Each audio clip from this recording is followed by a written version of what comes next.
In the shadowed corridors of Renaissance Florence, where power shifted like quicksand beneath the feet of princes and merchants alike, Niccolò Machiavelli discovered something profound. It wasn't merely the art of manipulation or the cold calculation of political maneuvering that separated the truly successful from the eternally struggling. There was something deeper, more fundamental, a characteristic so subtle yet so powerful that those who possessed it seemed to navigate the treacherous waters of human ambition with an almost supernatural grace. This characteristic wasn't cruelty, though Machiavelli is often misunderstood as advocating for it. It wasn't pure intelligence, though brilliance certainly helped. It wasn't even charisma, though magnetic personalities could open doors. The secret lay in something far more nuanced: the ability to perceive and adapt to the true nature of human motivation while maintaining unwavering clarity about one's ultimate objectives. Machiavelli called this quality virtue, not virtue in the moral sense, but a kind of practical excellence that combined shrewd realism with flexible execution. Those who mastered this quality didn't simply react to their circumstances, they shaped them. They didn't merely survive in competitive environments, they thrived by understanding something fundamental that others missed entirely. Part 1: The Architecture of Advantage. The morning mist clung to the Arno River as Machiavelli made his way through Florence, observing the daily theater of human interaction that would later inform his most penetrating insights. He watched merchants negotiate, politicians scheme, and citizens navigate their complex social hierarchies. What struck him wasn't the obvious displays of power or wealth, but the subtle patterns that determined who truly influenced outcomes and who merely appeared to do so. In his careful observations, Machiavelli identified what modern psychology would later recognize as emotional intelligence combined with strategic thinking. But his version went deeper than simple people skills or tactical planning. He recognized that the most successful individuals possessed an almost paradoxical quality: they were simultaneously deeply empathetic and coolly detached. They could read human nature with extraordinary precision while remaining committed to their long-term vision regardless of short-term emotional turbulence. This quality manifested in their ability to see beyond the surface of human behavior. While others took people's words and actions at face value, these individuals understood the underlying currents of fear, ambition, insecurity, and desire that truly drove decision-making. They recognized that most people are governed not by rational calculation but by emotional needs they often don't fully understand themselves. Consider how this played out in Machiavelli's analysis of successful leaders. They didn't succeed because they were the smartest people in the room, though intelligence certainly helped. They succeeded because they understood that humans are predictably irrational in specific ways. People seek security, recognition, and meaning. They avoid loss more than they seek gain. They respond to immediate pressures more strongly than distant consequences.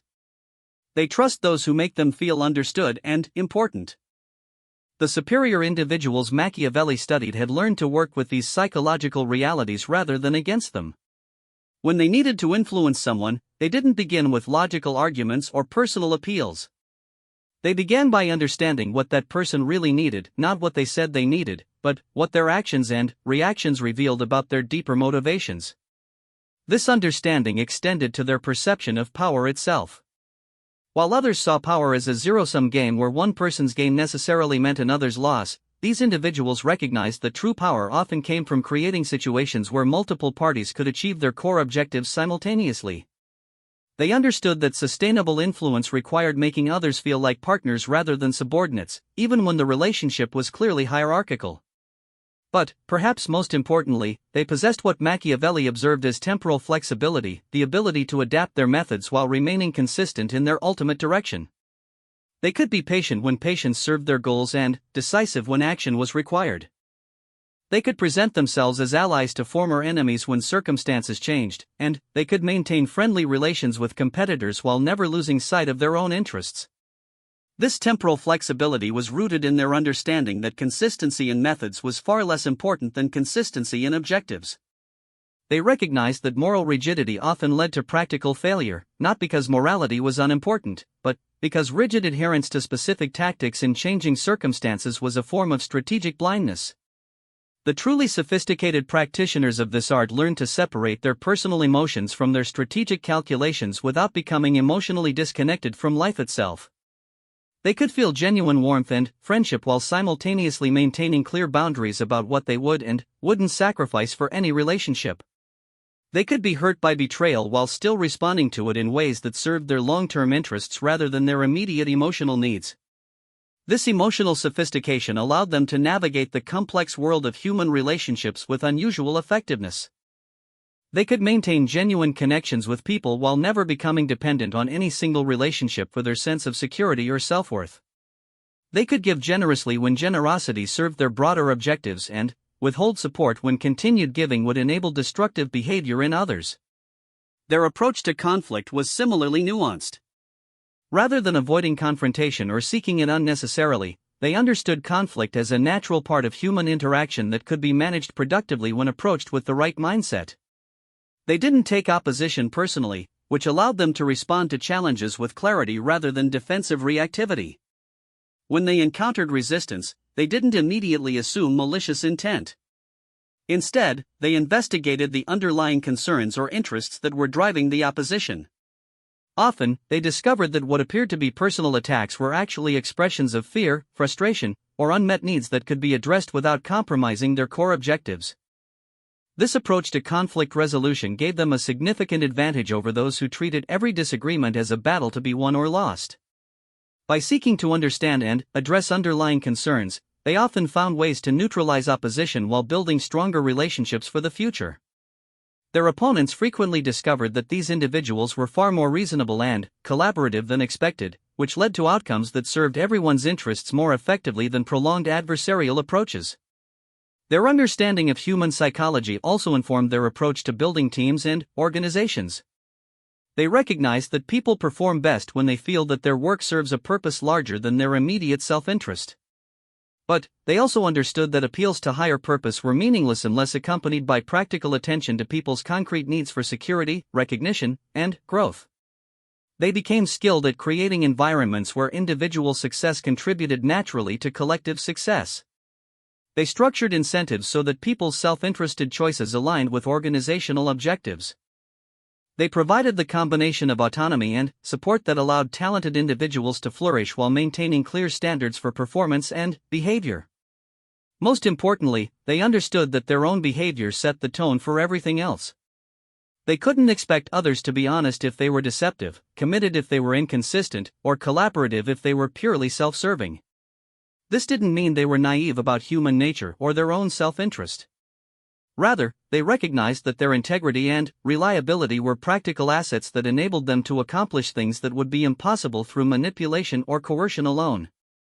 As Machiavelli observed these patterns across different contexts and time periods, he began to understand that this characteristic wasn't something people were born with or without. It was a skill that could be developed through careful observation, thoughtful practice, and honest self-reflection. The question wasn't whether someone had the natural talent for this kind of strategic thinking, but whether they were willing to do the work of developing it. The development process required confronting some uncomfortable truths about human nature and about oneself. It meant acknowledging that people's stated motivations were often different from their real motivations. It meant accepting that one's own emotions and impulses weren't always reliable guides for decision-making. It meant learning to see situations from multiple perspectives simultaneously, even when those perspectives were contradictory or emotionally challenging. But, for those willing to undertake this development, the rewards were extraordinary. They found themselves able to influence outcomes in ways that seemed almost magical to others. They built relationships that were both personally satisfying and professionally advantageous. They navigated complex situations with a grace and effectiveness that earned them respect from allies and opponents alike. Part 2, The Practitioner's Path. The transition from understanding these principles to implementing them effectively required what Machiavelli recognized as a fundamental shift in perspective. It wasn't enough to intellectually grasp the concepts, one had to develop the practical skills and emotional discipline necessary to apply them consistently under pressure. This transformation typically occurred in stages, each building upon the previous foundation. The first stage involved developing what might be called observational acuity, the ability to read situations and people with far greater precision than most individuals ever achieve. This wasn't about becoming cynical or suspicious, but about learning to see beyond the obvious surface presentations to understand the deeper dynamics at play. Practitioners learned to notice subtle patterns in behavior that revealed underlying motivations. They observed how people's energy and attention shifted when different topics arose in conversation. They noticed the difference between genuine enthusiasm and polite interest, between confident assertions and anxious posturing. They became sensitive to the micro-expressions and body language that indicated discomfort, excitement, confusion, or deception. More importantly, they learned to observe these patterns without immediately judging them. They recognized that everyone presented a public face that was somewhat different from their private reality, and that this wasn't necessarily evidence of dishonesty or manipulation. People often weren't fully conscious of their own deeper motivations, and their public presentations served important psychological and social functions. This non-judgmental observation allowed them to respond to what people actually needed rather than what they claimed to need. When someone was asking for advice but really seeking validation, they could provide both the practical guidance and the emotional support that would be most helpful.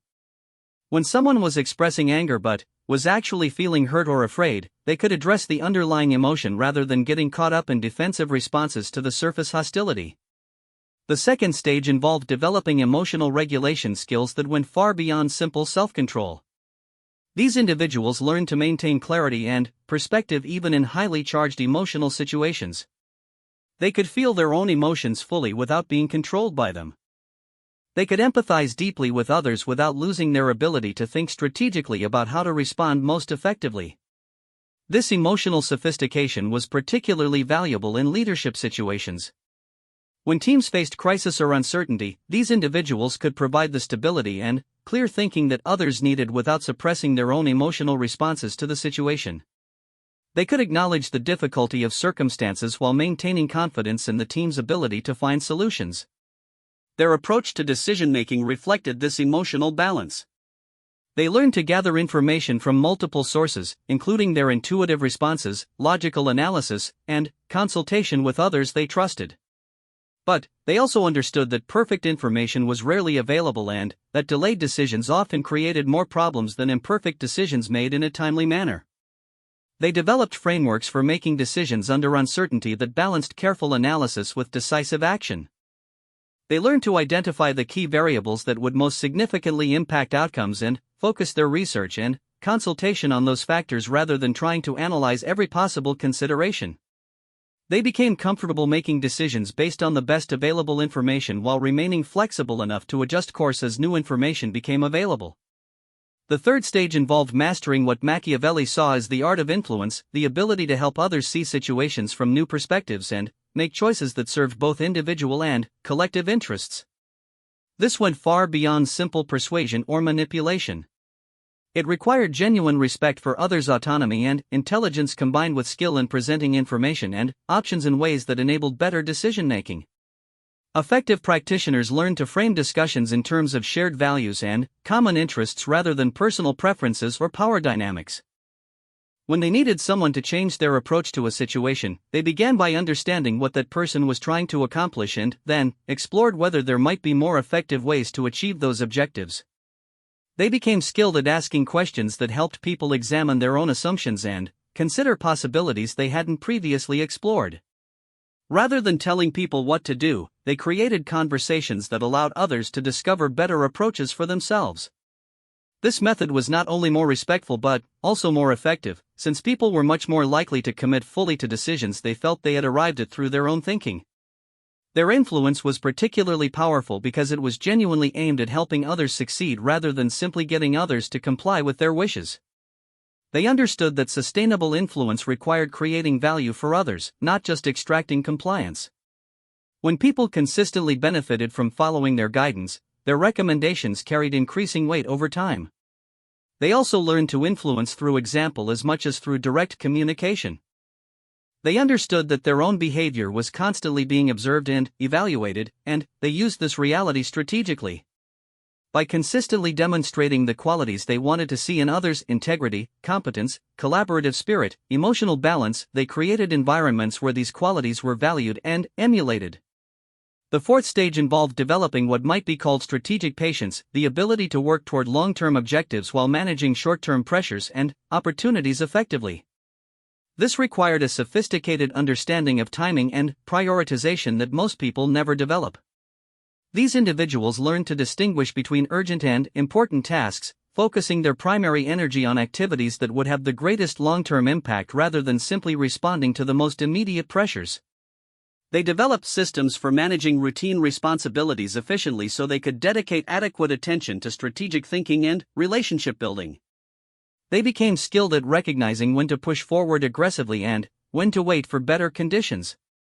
They understood that forcing action in unfavorable circumstances often created unnecessary resistance and complications, while waiting for the right moment could make difficult achievements seem almost effortless. Their strategic thinking extended to their own personal development. They continuously invested in building skills, relationships, and knowledge that would serve their long-term objectives, even when these investments didn't provide immediate returns. They understood that their future success depended on decisions they made today about how to spend their time and energy. They also learned to manage their public reputation strategically. They understood that perception often mattered as much as reality in human interactions, and they paid attention to how their actions and communications were likely to be interpreted by different audiences. This didn't mean they became inauthentic or manipulative, but rather that they became thoughtful about how to present themselves and their ideas in ways that would be most effective. The fifth stage involved mastering the delicate balance between cooperation and competition that characterizes most successful relationships. These individuals understood that even close collaborators had some conflicting interests, and that even fierce competitors often had opportunities for mutual benefit. They learned to navigate these complex dynamics without becoming either naively trusting or unnecessarily adversarial. They could work closely with people while maintaining appropriate boundaries and safeguards. They could compete vigorously while preserving relationships for future collaboration when circumstances changed. Their approach to negotiation reflected this sophisticated understanding. They prepared thoroughly to understand not only their own objectives but also the needs and constraints of other parties. They looked for creative solutions that could provide value to everyone involved rather than simply trying to extract maximum advantage for themselves. When conflicts arose, they approached them as problems to be solved rather than battles to be won. They focused on understanding the underlying interests that were in conflict and exploring whether those interests could be reconciled through creative restructuring of the situation. They understood that today's opponent might be tomorrow's ally, and they conducted even adversarial interactions with respect and professionalism. Throughout all of these stages, successful practitioners maintained what Machiavelli saw as perhaps the most important quality of all: intellectual humility. Despite their growing skill and effectiveness, they remained genuinely curious about other perspectives and open to learning from their experiences, including their failures. They understood that their understanding of any situation was necessarily incomplete and that overconfidence could be just as dangerous as lack of confidence.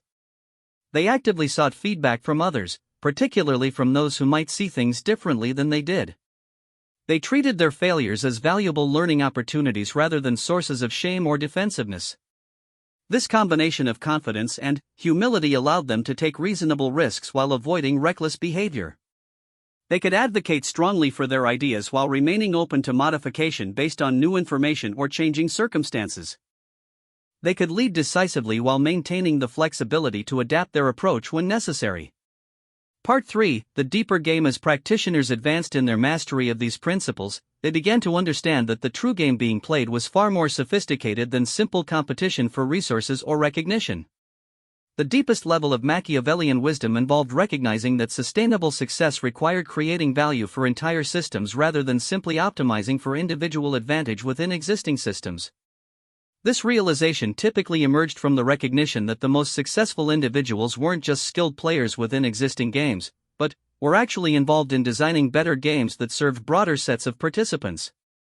They understood that their own long-term success was inextricably connected to the health and prosperity of the communities and organizations they were part of. This systems thinking manifested in several key ways. First, they began to see their role not just as individuals pursuing personal objectives, but as architects of environments that enabled multiple people to thrive simultaneously. They understood that creating conditions for others' success was often the most reliable path to their own advancement. When they entered new organizations or communities, they didn't just focus on establishing their own position, but on understanding how the overall system functioned and where there might be opportunities to improve outcomes for everyone involved. They looked for inefficiencies, unresolved conflicts, or unmet needs that could be addressed in ways that created value for multiple stakeholders. Their approach to leadership evolved to focus less on directing others' behavior and more on creating clarity about shared objectives and removing obstacles that prevented people from doing their best work. They understood that in most situations, people wanted to contribute meaningfully and perform well, but were often constrained by unclear expectations, inadequate resources, or dysfunctional organizational dynamics. They became skilled at diagnosing these systemic issues and developing solutions that addressed root causes rather than just symptoms. When teams were underperforming, they looked beyond individual competence to examine whether people had clear understanding of priorities, adequate tools and training, and appropriate incentives for collaboration. When conflicts arose repeatedly, they investigated whether the underlying structure was creating unnecessary competition or confusion. This systems perspective also informed their approach to innovation and change. Rather than simply trying to optimize their performance within existing processes, they looked for opportunities to redesign processes in ways that would be more effective for everyone involved. They understood that proposing changes that served only their interests would meet resistance, but that changes that improved outcomes for multiple stakeholders could gain broad support. Their innovation efforts focused on understanding the deeper needs that existing systems were trying to meet and exploring whether those needs could be met more effectively through different approaches. They became skilled at identifying the core principles that needed to be preserved during change and the specific practices that could be modified or replaced without compromising essential functions. The second major evolution involved developing what might be called ecological awareness, understanding their role within larger systems and the long-term consequences of their choices for those systems' health and sustainability. They recognized that short-term optimization could often undermine long-term viability if it ignored broader systemic needs. This awareness led them to consider the environmental and social impact of their decisions, not just from an ethical standpoint but from a practical recognition that unsustainable practices eventually created problems that would affect everyone, including themselves. They understood that depleting resources, damaging relationships, or creating excessive inequality would eventually constrain their own opportunities for continued success. They began to evaluate opportunities not just in terms of immediate benefits but in terms of their contribution to long-term systemic health. They looked for ways to pursue their objectives that would strengthen rather than weaken the communities and organizations they were part of. They understood that true wealth came from being part of thriving systems rather than just accumulating individual resources within declining systems. This perspective influenced their approach to competition and collaboration. They continued to compete vigorously when appropriate, but they also looked for opportunities to elevate entire industries or communities in ways that expanded possibilities for everyone. They understood that growing the overall pie was often more beneficial than fighting for a larger share of a shrinking pie. The third evolution involved developing what Machiavelli would have recognized as a form of practical wisdom that transcended specific techniques or strategies. These individuals began to operate from a deeper understanding of human nature and social dynamics that allowed them to navigate novel situations with remarkable effectiveness, even when their previous experience didn't provide clear guidance. This wisdom manifested as an intuitive understanding of timing, proportion, and balance that couldn't be reduced to simple rules or formulas. They developed a sense for when to push and when to yield, when to be direct and when to be subtle, when to act independently and when to build consensus. These choices were informed by their deep understanding of the specific context and the people involved rather than by rigid adherence to predetermined strategies. They became particularly skilled at recognizing and managing paradoxes, situations where apparently contradictory approaches were both necessary. They could be simultaneously confident and humble, ambitious and patient, competitive and collaborative. They understood that many of the most important qualities existed in productive tension with other important qualities, and that wisdom often involved finding the right balance for specific circumstances rather than choosing one side or the other. Their decision-making process evolved to integrate multiple perspectives and types of intelligence simultaneously. They could consider logical analysis, emotional intelligence, intuitive insights, and stakeholder feedback without being paralyzed by complexity or contradiction. They developed frameworks for synthesizing diverse inputs into coherent action plans that respected the validity of different viewpoints while maintaining clear direction. Perhaps most importantly, they developed a form of metacognitive awareness that allowed them to observe their own thinking and decision-making processes objectively. They could notice when they were being influenced by emotional reactions, cognitive biases, or social pressures that might compromise their judgment. This self-awareness allowed them to maintain clarity and effectiveness even under significant pressure or uncertainty. The fourth and, perhaps most sophisticated evolution involved understanding their role as developers of other people's capabilities rather than simply as individual performers. They recognized that their ultimate impact would be measured not just by their own achievements but by the success of the people they influenced and inspired. This shift required developing new skills focused on identifying and nurturing potential in others. They learned to see beyond people's current performance to understand their underlying capabilities and growth potential. They became skilled at providing the right combination of challenge and support that would enable others to stretch beyond their perceived limitations. Their leadership style evolved to focus on asking powerful questions that helped others develop their own thinking rather than providing all the answers themselves. They understood that people who developed their own solutions were more likely to commit fully to implementing them and more likely to be able to adapt those solutions when circumstances changed. They also learned to create learning environments where people could experiment, make mistakes, and develop mastery without fear of excessive punishment for failures. They understood that innovation and growth required some level of risk-taking, and that people couldn't develop confidence and capability without opportunities to test themselves in challenging situations. The final evolution that Machiavelli observed in the most sophisticated practitioners involved what might be called transcendent purpose, the ability to connect their individual objectives with larger meanings and values that provided sustained motivation and guidance through difficult periods. These individuals didn't abandon their personal ambitions or become selflessly altruistic. Rather, they found ways to align their individual development and success with contributions that would outlast their own lifetimes. They understood that humans are motivated not just by personal gain but by the opportunity to be part of something meaningful that serves purposes beyond immediate self-interest. This connection to transcendent purpose provided them with unusual resilience during setbacks and failures. When specific strategies didn't work or when they faced serious obstacles, they could maintain perspective and motivation by remembering the larger purposes they were serving. Their sense of meaning wasn't dependent on constant success, which allowed them to take appropriate risks and maintain long-term perspective during difficult periods. They also found that this sense of purpose made their influence more powerful and sustainable.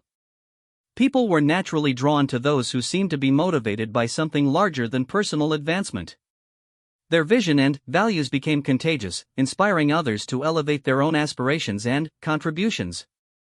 The practitioners who reached this level of development had learned to see their individual lives as part of much larger stories that extended across generations. They understood that their choices and actions would influence not just their own outcomes but the possibilities available to those who came after them. This perspective gave their work a depth and significance that purely individual achievement could never provide. Yet they maintained the practical effectiveness and strategic thinking that had characterized their earlier development. They could still analyze situations clearly, influence others effectively, and pursue their objectives with focused determination. But all of these capabilities were now integrated within a larger framework that gave their lives both meaning and impact that extended far beyond their immediate circumstances. In the end, what Machiavelli discovered and what the most successful practitioners embodied was not a collection of techniques for manipulating others or gaming systems, but a sophisticated understanding of how to work with human nature and social dynamics in ways that created value for everyone involved. The secret characteristic that gave them their superior edge was the ability to see beyond the immediate game to understand the deeper game, and to play the deeper game in ways that elevated everyone's possibilities for success and fulfillment. This wisdom remains as relevant today as it was in Renaissance Florence, offering a path for those willing to develop the patience, skill, and perspective necessary to master the art of human influence in service of purposes larger than themselves. The journey requires courage, discipline, and genuine commitment to understanding both oneself and others with unprecedented clarity and compassion. But, for those who undertake this development, the rewards extend far beyond personal success to encompass the deep satisfaction that comes from contributing to the thriving of entire communities and the advancement of human possibility itself.